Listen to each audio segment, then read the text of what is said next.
تو میرے بھائی بہنوں، اللہ کے واسطے میری فریاد سنو، تمہارے گھروں کی خوبصورتی میرے نبی کی غلامی میں ہے۔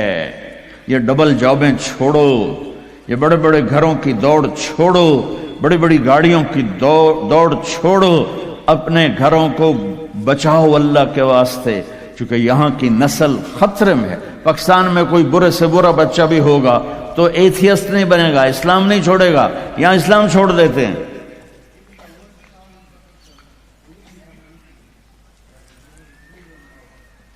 میں آپ کو اپنے گھر کی بتا رہا تھا، ایک بچہ مجھے ملنے آیا، کہنے لگا جی میں نے پورے پاکستان میں ٹاپ کیا ہے ایف ایس سی میں، اور کنگ جو ٹاپ کرتے ہیں وہ کنگ ایڈورڈ میڈیکل یونیورسٹی میں جاتے ہیں۔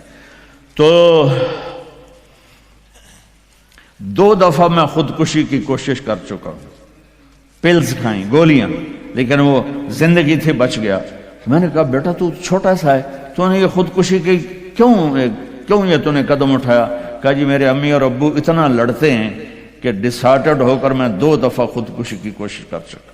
ماں اور باپ کی لڑائی نے اتنے بریلینٹ قابل بچے کو مرنے پر مجبور کر دیا۔ کوئی بھوک نہیں تھی، سوکھے تھے، اچھے خوشحال گھرانہ تھا، لیکن خامد بھی بد زبان، بیوی بھی بد زبان، تو بچے خودکشی پہ آ گئے۔ بھائیو، اگر آپ اپنے آپ کو خوبصورت بنانا چاہتے ہو، دیکھو میں ہاتھ جوڑتا ہوں، سب دیکھو، اس زبان پہ قابو پالو۔ یہ زبان خوبصورت ہو گئی، دل جڑ جائیں۔ بہ گئی پیما فتوی نہ ٹھوک دو۔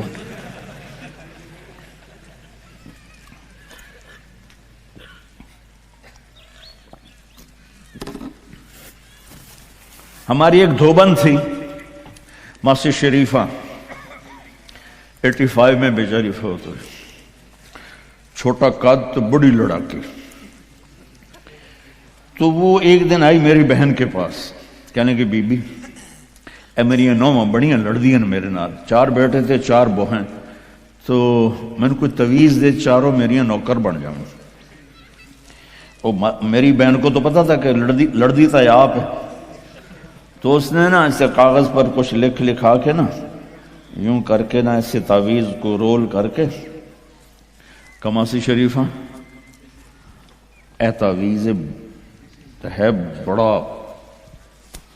سانپ کے رکھڑ آنا، جب تیری لڑائی ہونے لگے تو نے یہ تعویذ ایتھے رکھ کے چک مار دینا ہے۔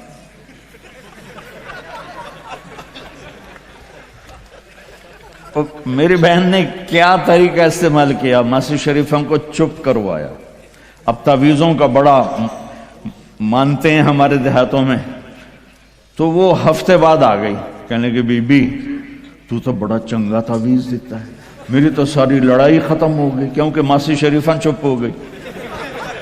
تو میں نے یہ 2 تعویذ بنائے ہیں، ایک آپ مستورات لے لو، ایک آپ لے لو، جب لڑائی ہو تو چک مار کے بہ گئے کرو، آپ کی لڑائی ختم ہو جائے گی۔ ہائے ہائے، ارے میرے بھائی، قربان جاؤں اہل بیت کے اخلاق پر۔ امام زین العابدین کو گالی دینا نبی کو گالی دینا ہے۔ حضرت حسین جن سے نسل چلی، ان کو ایک آدمی نے گالیاں دی ننگی، وہ یوں منہ کر کے بیٹھ گئے۔ ہائے ہائے ہائے ہائے،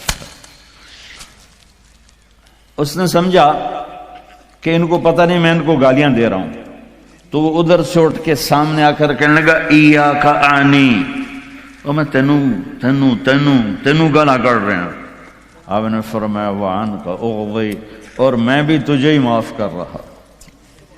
تو ایک دم قدموں میں گر کے پاؤں چومنے لگا کہ بے شک آل رسول کے اخلاق ایسے ہی ہوتے ہیں۔ میرے بھائیوں، اپنے گھروں کو اپنے نبی والی زندگی پہ لاؤ۔ میرا سر میرا ساتھ نہیں دے رہا، میں تفصیل ویسے بھی نہیں ہو سکتی، اشارہ کر رہا۔ اپنے نبی کی زندگی پڑھو، اپنے نبی کی زندگی پڑھو کہ آپ نے اپنے گھر کو کیسے چلایا، کس طرح آپ نے 11 گھروں کو نبھایا۔ 2 مہینے چولہا نہیں جلتا تھا اور بیویاں قربان ہو رہی ہیں، یہاں سب کچھ دے کر پھر بھی لڑائیاں ہیں، بچے برباد ہو رہے ہیں، نسلیں برباد ہو رہی ہیں، چھوٹی چھوٹی باتوں پر اڑ کر ہمارے استاد صاحب تھے مولانا جمشید صاحب، وہ ہمیں بہت زیادہ سبق میں فرماتے تھے، جو ہار مان جائے گا وہی جیت جائے گا، ہار مان جایا کر، جھک جاؤ، جھک جانے۔ میرے نبی نے فرمایا جو جھک گیا اور معاف کر گیا، میں گارنٹر ہوں اگر اس کی عزت کم ہو تو مجھ سے آ کے لے لے، جو معاف کرے گا اللہ اس کی عزت بڑھا دے گا، جو بدلہ لینے پہ آئے گا پورے گھر کو توڑ کے رکھ دے گا۔ یہ چند روزہ زندگی ہے، میرے نبی کی 2 سنتیں لے لو، ایک زبان پہ قابو، یہ اس زبان پہ قابو پا لو، اس زبان پہ قابو پا لو، اس زبان پہ قابو پا لو، تو آپ کے گھروں کے 90% مسائل ختم ہو جائیں گے۔ اور دل کو سب سے صاف رکھو، اور اپنے ایک دوسرے کا ہاتھ بٹھاؤ، اپنے بچوں کو اپنی دولت سمجھو، ان کو یہاں اچھا مسلمان بنا کے چھوڑو۔ اب یہ نسل یہاں رہنے والی ہے، واپس نہیں جائے گی، نہ تم جاؤ گے نہ تمہاری نسلیں جائیں گی۔